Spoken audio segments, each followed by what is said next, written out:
તો hi guys, નમસ્કાર મિત્રો. આજના વિડીયોમાં તમારું હાર્દિક સ્વાગત કરીએ છીએ. તો મિત્રો કેમ છો? તો મિત્રો આજનો વિડીયો છે ને સ્પેશિયલી અમે સ્વરૂ જોવો અને ધ્યાનું અને હું એની મમ્મી બધા જવાના છે. આજે એના મામાના ઘરે જવાના છે પડુસણ. ક્યાં જવાનું બેટા? પડુસણ જવાનું. તો ગાઈઝ અમે આજે જવાના છીએ પડુસણ જવાનું છે ધ્યાનું અને સ્વરાના મામાના ઘેર. કારણ કે સ્વરૂણ મામા છે ને રિક્ષા લઈને mitલો રણુંજા જેલા રામદેવડા રિક્ષા લઈને જેલા. તો એવા આવ્યા છે ફરીને. તો અમે જવાના છીએ અને એમના વિશે તમને સરસ મજાની માહિતી આપીશ કે રિક્ષા લઈને ગયા, કેટલો ખર્ચો થયો, ગેસ કઈ જગ્યાએ પૂરાયો અને કેવી તકલીફો પડી એ પણ તમને જણાવીશ. અને મિત્રો વરસાદની વાત કરીએ તો જો મારતો ભાઈ આ વરસાદ પડ્યો ને એ આ બધું પાણી થઈ ગયું છે. ચાલો તમને ગાડી બતાવું છું અને ગાડી લઈને જઈએ છીએ અને ગાડીમાં ચેક પણ કરી લઈએ. કારણ કે 2 દિવસે ગાડી કાઢી છે તો અંદર કંઈ પડ્યું છે, ચોમાસાની સિઝન છે તો અંદર કોઈ સાપ બાપ કપાયું છે, કંઈ ઘૂસ્યું નથી ને એ પણ ચેક કરવું પડશે. આ જો આ ગોળી છે ને એ તૈયાર થઈ ગઈ છે.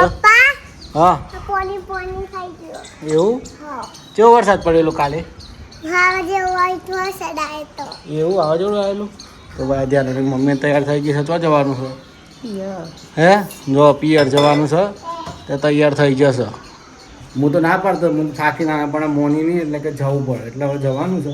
તો મિત્રો બ્લોગમાં બનાવી રહેજો, ખૂબ મજા આવશે, સરસ મજા. અને તમારું શાસ્ત્રી પણ બતાવીશ અને વરસાદનો માહોલ છે અને કેટલો ખર્ચો થાય છે શું છે બધું તમને બતાવીશ.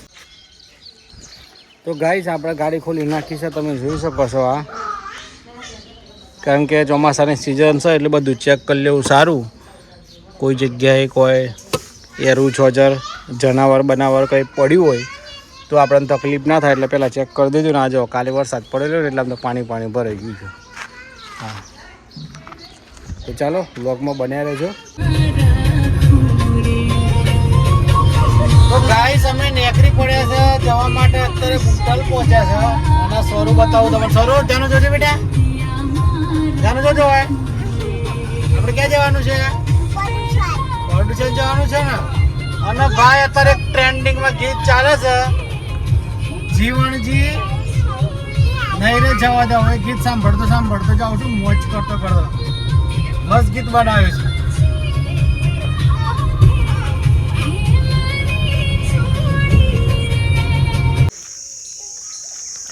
તો ગાઈસ અમે પહોંચી જશે પડુસણમાં. જો ટીકું લેવા માટે આવી ગઈ છે. આપણે સસરાનું ઘર છે. બોલો મજામાં છો ને? કાંટા છો ને? તો જો આ કૂતરો આવી ગયો છે, સ્વાગત કરવા તૈયાર છે કૂતરો. ટીકુ મજામાં? હા જય લગધણી.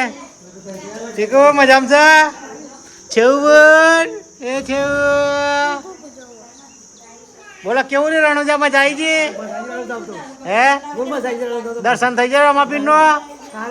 કેટલા દાડા ફરીને આયા? 4 દાડા આયા એમ ને? આ સ્વરૂપને ચાલુ કરી દીધું. અમાર માસિક બતાવું. બોલો કેમ છો? મજામાં ને? કાંઠો તો ચાંદનો આવ્યો છે? કાલનો આવ્યો છે? કેવો પડે વરસાદ કયો? એવું એમ? બોલો મજામાં છો? રામ રામ, જય લગધણી. કેવું રી મજા આવી છે ને? તબિયત પાણી વરસાદ કેવો પડે કયો? મારે તો સારું પડે છે.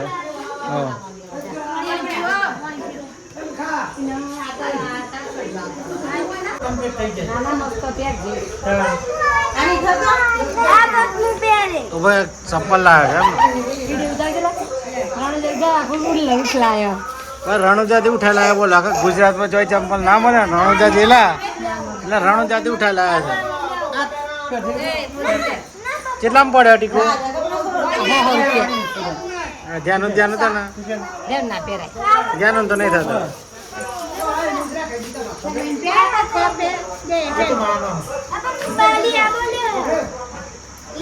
તો પણ મિત્રો અમે આવી ગયા છે પડુસણમાં અને અમારા ધ્યાનના મામા રામદેવડા જિલ્લા રણુજા. તો તમને બતાવું છું, આ રિક્ષા છે જો, આ ટીવીએસની બ્રાન્ડ નવી રિક્ષા લઈને ગયેલા. તો તમને માહિતી સરસ આપું છું, કેટલો ખર્ચો થયો, કયા કયા સ્ટેન્ડ આવ્યા, ક્યાં રોકાયા અને કઈ જગ્યાએ ગેસ મળે છે, કોઈ તકલીફ પડી, એ બધું જણાવું છું. તો બ્લોગમાં બન્યા રહેજો, કંઈક નવું શીખવા મળશે. અને જો વિડીયો સારો રાખો તો લાઇક શેર અને સબસ્ક્રાઈબ કરજો અને કોમેન્ટમાં લખી દેજો જય બાબાજી. તો ચાલો એમને પૂછીએ આપણે, ચાલો લઈએ. તો તમે અહીંથી રામદેવડા ગયા બરાબર? તો તમારો અહીંથી રૂટ કયો કયો હતો? અહીંથી તમે પડુસણથી નીકળ્યા? અહીંથી હિંમતનગર થી ઈડર. હા. ઈડર થી ખેડબ્રહ્મા અંબાજી. હા. અંબાજી થી આબુ રોડ. હા. પછી આબુ રોડ થી સીધો હાઈવે છે જોધપુર વાળો, બરોબર? તો એના પેલા ઓમબંડા આવે છે. હા. બરોબર. હા. ઓમબંડા આવે બરોબર. ઓમબંડા થી સીધા ડાયરેક્ટ જોધપુર. હા. બરોબર. જોધપુર સ્ટેન્ડ કર્યું. નાઇટમાં પેલા ઓમબંડા રોકાયા.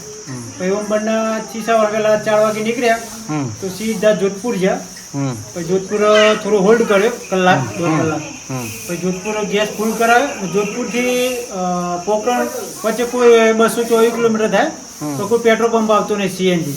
બરાબર. તો ફૂલ કરાવ્યા પછી 200 કિલોમીટર ચાલી, બરોબર. એના પછી 24 કિલોમીટર પેટ્રોલમાં ચાલવું પડ્યું. બરાબર. તમારે અહીંથી તમે આ રિક્ષા લઈને ગયા બરોબર? તો તમને પહેલાં આમ કોઈ તકલીફ જેવું લાગતું હતું? કદાચ આટલા બધા જઈએ છીએ, રસ્તામાં બગડશે, ગમે તે કોઈ થાય તો એવી ચિંતા હતી? હા. પણ અહીંથી નીકળ્યા જેવા ઈડર પહોંચ્યા રાણી તલાવે. હા. પછી તો બધો જે ડર હતો ને એ બધો નીકળી ગયો, એમ કે ભાઈ હવે નીકળ્યા છે તો 12 બીજા ધણીનો હુકમ, બરોબર. હા. બધું ના પર છોડી દીધું આવવા જવાનું. તમારા તમે અહીંથી રિક્ષા લઈને ગયા તો દિવસની એમ કેટલા કિલોમીટર અંતર કાપતા હતા, પછી રિક્ષાને રેસ્ટ ચાલતા હતા? અંદાજે 100 કિલોમીટર ઉપર. 100 કિલોમીટર ઉપર, એમ ને? પછી ગેસની વ્યવસ્થા રાજસ્થાનમાં હતી કે નથી? એમ ગેસની તો અહીંયાથી ચાલુ થાય આપણે હિંમતનગર વાવડી ચોકડીથી. હિંમતનગર મળે, ઈડરે મળે, પછી અંબાજીએ મળે, પછી આબુ રોડ ઉપર થોડા જાઓ ને, આબુ 24 કિલોમીટર તો એથી પંપ ચાલુ થાય બે સાઈડ, તો છેક જોધપુર સુધી. બરોબર. જોધપુર થી ડેચુ કરીને આવે છે, જોધપુર થી આ ગાડી છેલ્લો પંપ છે સીએનજી. બરાબર. ત્યાં ફૂલ કરાવવો પડે. ડેચુ થી સીધું પોખરણ જાવ ત્યાં વચ્ચે કોઈ સીએનજી આવતું નહીં. પેટ્રોલ આવે, પેટ્રોલ વાળા, પેટ્રોલ ડીઝલ, બરોબર. પછી ત્યાં પોખરણ આવે પેટ્રોલ પંપ સીએનજી. હવે તમે અહીંથી રિક્ષા લઈને ગયા બરોબર? તો પછી અમુક જગ્યાએ આપણે જઈએ તો એક જિલ્લામાંથી બીજા જિલ્લામાં જઈએ તો પોલીસવાળા પણ હેરાન કરતા હોય છે. તો તમને કોઈ પોલીસનો કોઈ એવો અનુભવ થયો ખરો કે તમને આપણે ગુજરાત પોલીસનો? ગુજરાત પોલીસ અહીંયા અંબાજી ચેકપોસ્ટ છે, બરોબર. ત્યાં કોઈ રોકટોક નથી કરી. પછી જે રાજસ્થાન બોર્ડર લાગે ને ત્યાં પોલીસ વાળા હતા, તો આપણે પરમિટ લેવું પડે રિક્ષાનું, બરોબર. 7 દિવસનું આવે, 300 રૂપિયા લીધા પરમિટના. રાજસ્થાન પોલીસ જે આવે ને આપણે ત્યાં સ્ટેટ લેવલ જઈએ તો 300 રૂપિયા લીધા 7 દિવસના પરમિટના, બરોબર. બાકી ત્યાં જ્યાં રિટર્ન પાસ આવ્યા ત્યાં સુધી કોઈ રાજસ્થાન પોલીસનો કોઈ રોકટોક નતો, બરોબર. અને પછી કોઈ પૈસા કોઈ મગજમારી નહીં, કોઈ પોલીસ વાળા ઉભા નહીં રાખે રાજસ્થાન પોલીસે. બરાબર. પછી તમે અહીંથી નીકળ્યા તો અંદાજે કેટલા દિવસ લાગે તમારે જતા રેસ્ટ કરતા કરતા? રેસ્ટ કરતા કરતા 1.5 દિવસ લાગ્યો. 1.5 દિવસ, એમ ને? તો રિટર્નમાં 1 દિવસમાં આવી ગયા. એવું, એમ ને? Non stop. તો પછી તમે અહીંથી નીકળ્યા તો પછી કઈ જગ્યાએ નાઇટ રોકાયેલા હોલ્ડ માટે? હોલ્ડ માટે ઓમબંડા. એ કઈ જગ્યાએ? રાજસ્થાનમાં? ગુજરાતમાં? રાજસ્થાનમાં જ આવ્યું. આબુ રોડ થી નીકળો તો સમથિંગ 120 કિલોમીટર આસપાસ હશે, 130 કિલોમીટર. બરાબર. પછી કોઈ આશ્રમ જેવું છે કે પછી હોટલ છે? ના, મંદિર છે બુલેટ બાબાનું. બરાબર. ઓમબંડા છે ને ત્યાં. ત્યારે બાબાની આ સુવિધા સારી છે, તો ત્યાં જમવાની સારી સુવિધા. જમ્યા ત્યાં નાઈટ રોકાયા, 10 વાગે પહોંચ્યા હતા. 10 થી ત્યાં 4 વાગે હું ત્યાં રોકાયા. 4 વાગે ઉઠીને ફ્રેશ થઈને 5 વાગે નીકળ્યા તો સીધા નીકળ્યા જોધપુર. જોધપુર ગેસ પુરાયો, પછી ત્યાં નોન સ્ટોપ નીકળ્યા તો સીધા 1:30 વાગે પહોંચ્યા અમે પોખરણ. બરાબર. પછી પોખરણમાં વ્યવસ્થા કેવી? પોખરણમાં જે રામદેવજીનો મહેલ છે મોટો, બરોબર.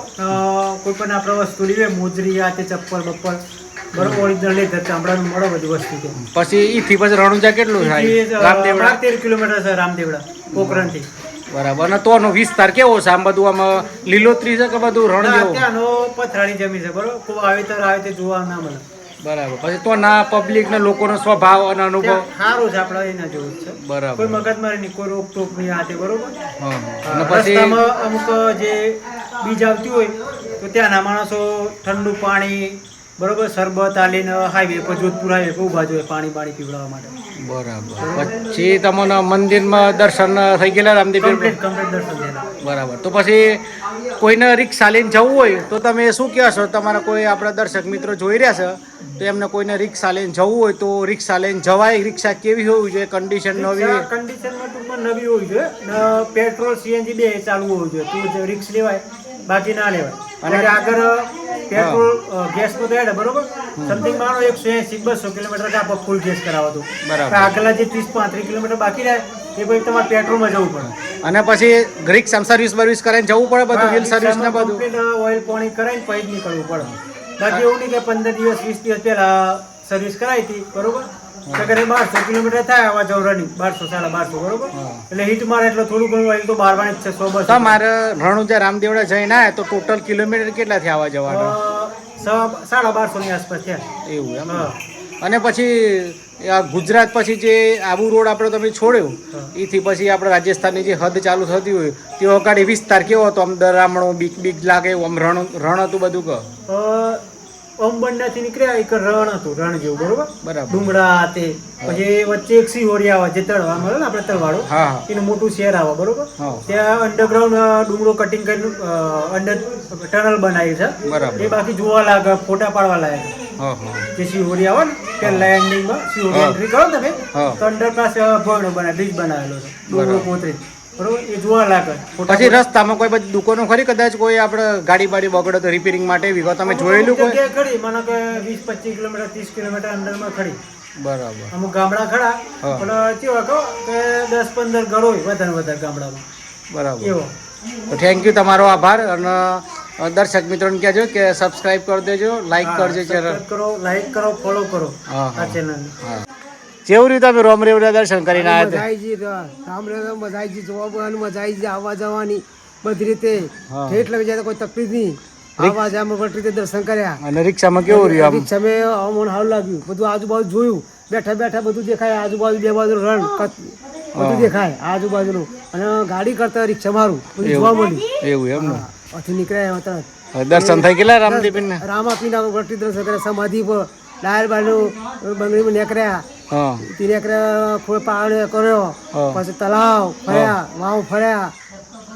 પછી ખાવાનું જો ખાધું? તો બાબા બુલેટ ખાય ને તો જમે, આવતા જતો તો જમે, તો સમો કર્યો તો હુઈ ગયા, લાઈટ કરી. ઓકે.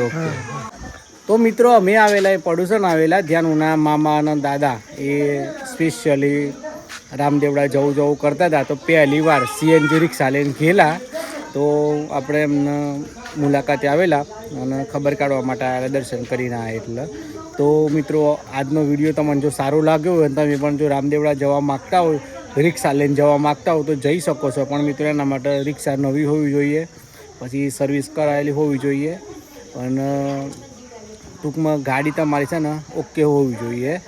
અને જો આ વિડીયો તમને સારો લાગ્યો હોય તો લાઇક, શેર અને સબસ્ક્રાઈબ કરજો, અને તમારા મિત્રોને પણ આગળ મોકલજો. ચાલો આજના વિડીયોને આપણે સમાપ્ત કરીએ છીએ. જય બાબાજી.